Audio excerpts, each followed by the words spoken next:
कृष्ण साथियों, mission success Bihar में आप तमाम तरह का एक बार हम फिर स्वागत करते हैं। नल जल योजना को लेकर हम काफ़ी सारी बातें आपके बीच कर चुके हैं और बहुत सारी जानकारियाँ हम आप तक पहुंचा चुके हैं और जितने सारी चीज़ें हमसे हो सकता है हम बातों को रखने का काम करते हैं। आज हम यूट्यूबर की बात करेंगे, हमारे वो साथी, वो चैनल वाले जो नल जल को लेकर वीडियो बनाते हैं और लोगों को जानकारियाँ पहुँचाने में एक अहम भूमिका निभाते हैं। सबसे पहले तो मैं उनका शुक्रिया अदा करना चाहूँगा और उनके इस कार्य के लिए उन्हें धन्यवाद करना चाहूँगा कि जहाँ एक और इलेक्ट्रॉनिक मीडिया नल जल भूमिदाता की समस्या को अपनी इसमें जगह देना नहीं चाहता, मैं अपने उस जगह देना नहीं चाहता है उस और सोशल मीडिया जो अपनी जिम्मेदारी को निभाता है उसकी तारीफ़, उसकी सराहना करता हूँ। लेकिन उसके साथ साथ मैं एक चीज़ ये कहना चाहूँगा कि अनुरक्षक भूदाता संघ बिहार नाम से जो एक व्हाट्सएप ग्रुप बनी हुई है, उसमें हमारे एक साथी ने इस बात को वहाँ रखा था कि अधिकतर यूट्यूब के जो संदेश होते हैं, जो वीडियो होते हैं, वो फेक होते हैं। हेडलाइन कुछ और होता है और उसके बाद अंदर कुछ और होता है। मैंने भी एक यूट्यूब चैनल में एक जो थंबनेल था मैंने उसमें देखा, उसमें लिखा हुआ था कि भूमिदाता को ही वो बनेंगे अनुरक्षक और शुरू हो गई मानदेय 8,000, ऐसा कुछ करके था। उसे जब मैंने देखा तो मैंने सोचा शायद कोई अपडेट आई होगी और अच्छी बात होगी, और मैंने सच उसे देखा तो उसके अंदर कुछ दूसरी तरह की बात हुई थी।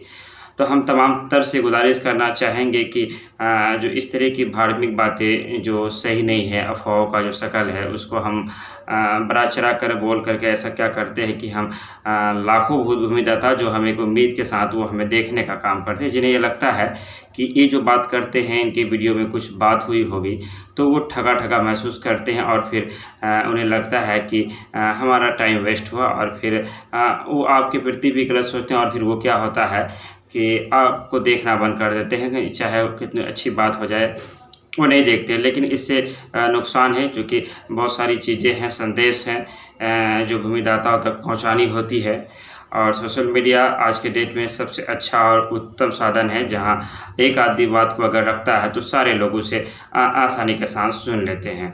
तो एक अच्छी चीज़ है। तो सबसे पहले मैं यूट्यूबर साथियों को जो लोग भी नल जल को लेकर वीडियो बना रहे हैं और अपनी बातों को रखते हैं और चाहे जिस तरह से भी हो वो पहुंचाने का कार्य करते हैं, उनसे कहना चाहूँगा कि हम वही चीज़ें रखें जो सही हो, हम उन्हीं बातों पर फोकस करें जो ठीक हो। और मैं साथ साथ भूमिदाताओं से, अनुरक्षकों से भी, देखिए जो अनुरक्षक है उनसे भी, जो भूमिदाता है उनसे भी हमारी गुजारिश रहती है, और इस गुजारिश को हम हर एक वीडियो में करते हैं और हम उस चीज़ को बताने का काम करते हैं कि सबसे पहली बात हमें अपनी समस्याओं पर बात करना होगा, और बात करने की जो एक कला है ये लानी होगी।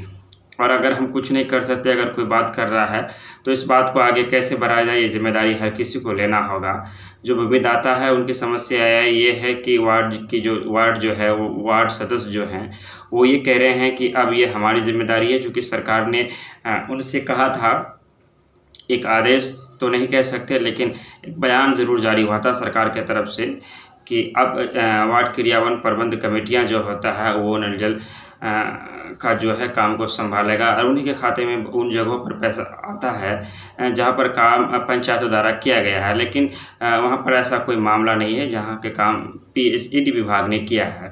लेकिन बात यह है कि अनुरक्षक जितने भी हैं, चाहे वो भूमिदाता है चाहे वो भूमिदाता नहीं है, सबकी एक लड़ाई होनी चाहिए। सबकी लड़ाई ये होनी चाहिए कि दो मांगों को लेकर हम लोग को आगे बढ़ना पड़ेगा कि जो भूमिदाता है सबसे पहले उन्हें अनुरक्षक बनाया जाए। दूसरी, अगर जो भूमिदाता नहीं है, अगर अनुरक्षक पर जो काम सरकारी ज़मीन पर है तो वहाँ जो अनुरक्षक बनाए गए थे साल भर से 2 साल से जो काम किए हैं उन्हें ही अनुरक्षक पद पर बहाली की जाए।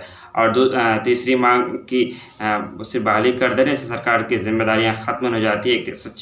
एक अच्छी मानदेय, एक सही मानदेय सरकार को डिपॉजिट करना चाहिए, एक सरकार को देना चाहिए, तभी ये काम सही से हो पाएगा।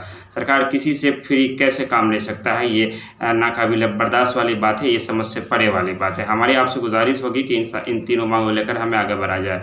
मैं आगे बात करना चाहूँगा इस बारे में कि आखिर हम कैसे करें, हम आगे कैसे बढ़ें, हमें आंदोलन के रूप देना पड़ेगा या फिर किस तरह से क्या करें।